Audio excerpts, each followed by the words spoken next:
आप सभी को मेरा नमस्कार। मैं लक्ष्य।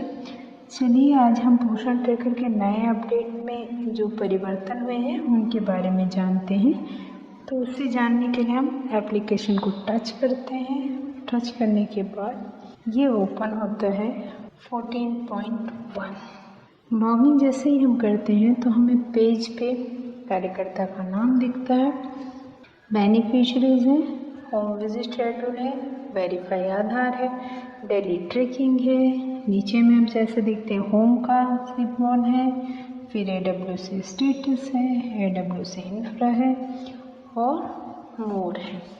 आपको इन सभी के बारे में अलग से विस्तृत जानकारी दी गई है, आप वीडियो में जा कर के चेक कर सकते हैं।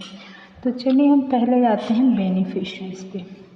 बेनिफिशरीज पे आते हैं तो हमारे ये 6 बेनिफिशरीज हैं, जिसमें गर्भवती, शिशुवती, 0 से 6 माह के बच्चे, 6 माह से 3 वर्ष के बच्चे, 3 से 6 वर्ष के बच्चे और किशोरी बालिकाएं हैं। पिछले अपडेट में आपको ये संख्याएं नहीं दिखती थी, 11, 6, 6, 26, 34, 8 ये जो संख्याएं दिख रही हैं, अगर इसको टच करेंगे तो अंदर में 11 होंगे। तो ये पहले परेशानी होती थी इस तरह से काउंट करने में, 1 2 3 4 5 है ना। तब ये आसान हो गया कि आपके जितने बच्चे एंटर होंगे, जितनी महिलाएं एंटर होंगी, वो पूरे के पूरे नंबर दिखेंगे। यहाँ अंदर जा कर के भी आप नए रजिस्ट्रेशन कर सकते हैं।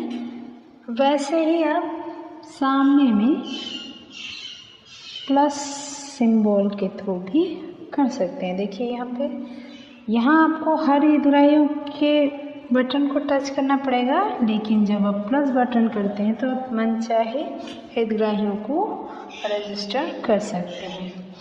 ठीक, तो प्लस ऑप्शन में आप जहाँ भी टच करेंगे वो ऑप्शन खुल जाएगा।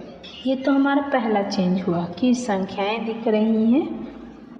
हमें और कहाँ समस्या आ रही थी?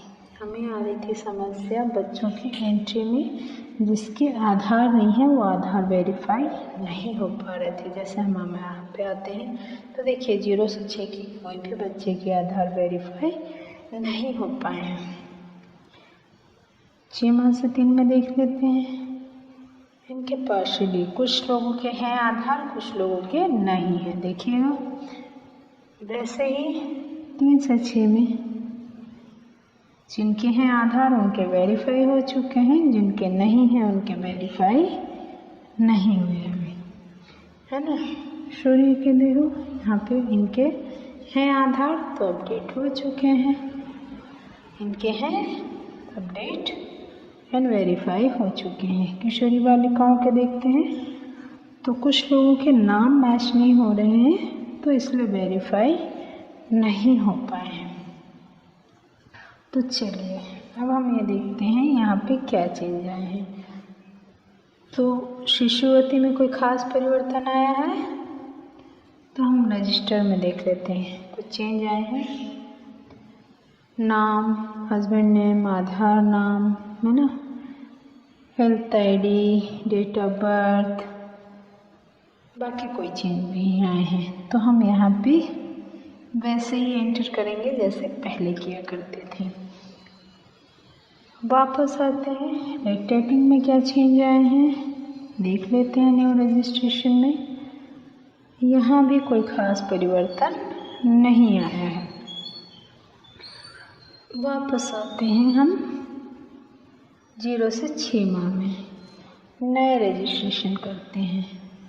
तब यहाँ पे है बच्चे का नाम, आधार नंबर। देखो एक ऑप्शन हमारे पास प्लस हुआ है कि चाइल्ड का आधार नंबर है अथवा नहीं है। चलिए हम एक नाम ऐसे एंटर करते हैं, रीता नाम ले लेते हैं।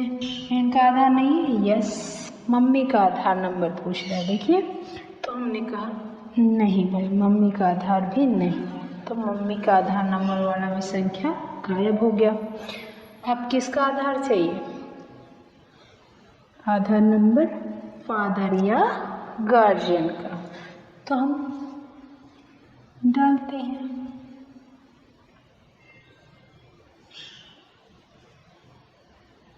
देखिए अभी मैंने रैंडमली डाला हुआ है ना, 12 अंक डालना है।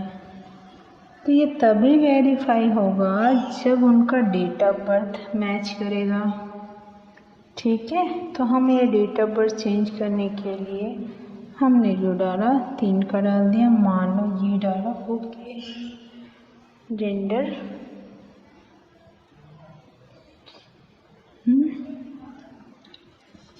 इनकी हेल्थ आईडी होगी तो इनकी डालेंगे। गार्जियन पापा जी है तो मेल हो जाएंगे, है ना, और कोई और होंगे तो और आएंगे तो हम डालते हैं मेल। तो यहाँ आप देखिएगा बच्चे का डेट ऑफ बर्थ है, तो जो बच्चा है उसका डेट ऑफ बर्थ डलेगा। यहाँ पे आप देखिएगा ये 2021 से पीछे नहीं जाने वाला, क्योंकि हम किसको भर रहे हैं, 0 से 6 माह का।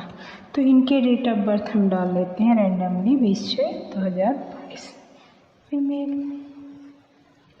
फादर,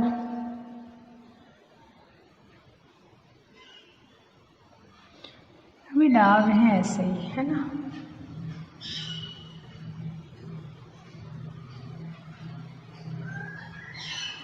ये हम डाल के देख रहे हैं, नंबर डाल लेते हैं क्योंकि ये नंबर हमको सही डालना है। देखो पहले कई बार ऐसा रहता था कि हम कुछ भी नंबर डाल रहे हैं, है ना। अब बच्चे का जन्म के समय में वजन था मान लो 2.5 kg और हाइट थी उनकी 46 सेंटीमीटर। ठीक, अब यहाँ देखिए, यहाँ हमने आधार जो भी डाला है ये लेता है या नहीं, तो देख लेते हैं। क्या कर रहा है, सबमिट ऑप्शन, सबमिट हो गया। तो हमें एक क्या फैसिलिटी मिली नए रजिस्ट्रेशन में, अगर बच्चे का आधार नहीं है तो मम्मी का आधार लगेगा, मम्मी का नहीं है तो पापा का लगेगा, अगर पापा का भी नहीं है तो गार्जियन जो भी है उनका आधार। यहाँ हमारे पास एक फैसिलिटी आ गई है कि हम बच्चे के आधार को अपडेट कर सकते हैं गार्जियन के आधार नंबर के साथ। नेक्स्ट हमारे पास और क्या चेंज आया है, होम विजिट में आप इन हितग्राहियों को टच करेंगे और आगे आप देख रहे थे कि लेट वाला ऑप्शन हमारा खुल नहीं रहा था। जैसे ही हमने होम विजिट में क्लिक किया तो ये देख रहे हो date due today, upcoming and late, मतलब ये आज की स्थिति में है। आज की स्थिति में ये रोमा बघेल है, इनके यहाँ जाना है। दूसरा है आने वाली स्थिति, तो डेट यहाँ लिखा हुआ है किस किस दिन विजिट करनी है, और जिनके यहाँ हम जा नहीं पाए हैं उनकी स्थिति देखिए। एक है, एक बच्ची जो है जिसके यहाँ हम जा नहीं पाए हैं, तो ये पहले देखिएगा जो लेट ऑप्शन था उसमें आप टच नहीं कर सकते, ये ज़्यादा दिन के लिए नहीं खुला हुआ है, तो आप जितने भी हैं करेक्शन इसको कर सकते हैं, उनके यहाँ विजिट करके उनके बारे में जानकारी ले लीजिएगा। तो यहाँ जैसे ही हम टच करेंगे डेट, ओके, फिर सबमिट ऑप्शन आएगा और हम इसको सबमिट कर देंगे तो विजिट हमारी कंप्लीट हो जाएगी। AWC स्टेटस ये आपको भरना है, इसके बारे में आपके पास कौन कौन सी जानकारी है, hygiene and safety, food and safety handling, THR के लिए है, रिकॉर्ड एंड रजिस्टर के लिए है, तो ये आप भरेंगे। इंफ्रास्ट्रक्चर इसकी भी जानकारी दे दी गई है, आपको मैं लिंक दे देती हूँ, ये आप चेक करेंगे। तो बेसिक डिटेल है, कॉस्ट की है, बिल्डिंग की डिटेल है, बेनिफिशरीज की है, बिल्डिंग फैसिलिटीज़ है, बिल्डिंग रिपेयर की डिटेल है, ये सारी जानकारी। अगर चेंजेस होंगे तो आप इसे भरिए। नेक्स्ट हमारे पास आया है मोड, यहाँ है अपडेट प्रोफाइल, जिसके अंतर्गत कार्यकर्ताओं की जानकारी अपडेट करनी है। यहाँ पूरी जानकारी है, बैंक अकाउंट, बाकी सारी डिटेल्स आपको एंटर कर। रिसोर्सेज में आप देखेंगे कि पूरे जो है 12 आपके पास PDF रखे हुए हैं, जिसमें जनरल है 8 और गर्भवती महिलाओं के लिए 1 है, शिशुवती के लिए 2 है और चाइल्ड केयर के लिए 1 एक्स्ट्रा रखा हुआ है। ये आप डाउनलोड करके इस पर सीख सकते हैं। और जो जो डॉक्यूमेंट्स रिलीज़ हुई हैं सर्कुलेशंस, उनकी भी जानकारियाँ यहाँ है। फिर आते हैं आपके पास इवेंट्स। ये ज़रूरी है, कई लोग भर नहीं रहे हैं, ये भरना ज़रूरी है। VHSND होता है जिसमें टीकाकरण और बाकी की जानकारी होती है, तो ये भी आप भरिए, डिटेल डालिए। ये 1 दिन का होता है, डेट आप डालिएगा तभी आपका सबमिट होगा। वैसे ही CBE है जिसे हम सुपोषण चौपाल कहते हैं, महीने में 2 बार होती है, तो आप ये 2 बार डाल सकते हैं, जिसमें आप गतिविधि करा रहे हैं, अन्नप्राशन, गोद भराई, बाकी गतिविधि। ट्रेनिंग मॉड्यूल है, ये 10 ट्रेनिंग मॉड्यूल है। तो इन 10 ट्रेनिंग मॉड्यूल पे आपने जो भी जानकारी दी है उस पर ऐसे टिक लगा सकते हैं। उसमें डेट दिया है किस किस दिन आपने किया है, ठीक है। फिर नेक्स्ट हम आते हैं रीसेट पिन, जो हमने पहले देखा था। फॉरगेट पिन हो गया, हम अपना पिन चेंज करना चाहते हैं तो अपने नए वर्तमान पिन को डालेंगे, फिर नए पिन से इसको सेटअप करेंगे। फिर नेक्स्ट आते हैं हमारे पास बेनिफिशियरी रिड्रेसल। इसमें क्या होगा, आपके पास जितनी भी प्रक्रियाएं हुई रहेंगी, जो शिकायतें आएंगी, शिकायतें इन द सेंस आपके लिए कोई कंप्लेंट नहीं कर रहा, लेकिन कुछ उनको चाहिए होंगी, जो हितग्राहियों को जो ज़रूरतें हैं वो आपसे सीधे पूछेंगी, ये सुविधाएं हमें चाहिए। वो हितग्राही का फ़ोन नंबर होगा ताकि आप उसके पास उसकी समस्याओं का निराकरण तुरंत कर सकते हैं। बेनिफिशियरी माइग्रेशन है ना, तो बेनिफिशियरी माइग्रेशन में क्या होगा, यदि आपके जो हितग्राही हैं, देखिए यहाँ पे एक माइग्रेटेड दिखा रहा है, मान लो दूसरे किसी केंद्र से हैं और उन केंद्र के बच्चे आपके केंद्र में आ गए हैं, तो आप उनसे मांग करेंगे, उनका आधार नंबर होगा, और जैसे ही आप माइग्रेट बेनिफिशियरी में मारेंगे तो यहाँ पे फ़ोन नंबर डालना होगा और उनका नाम।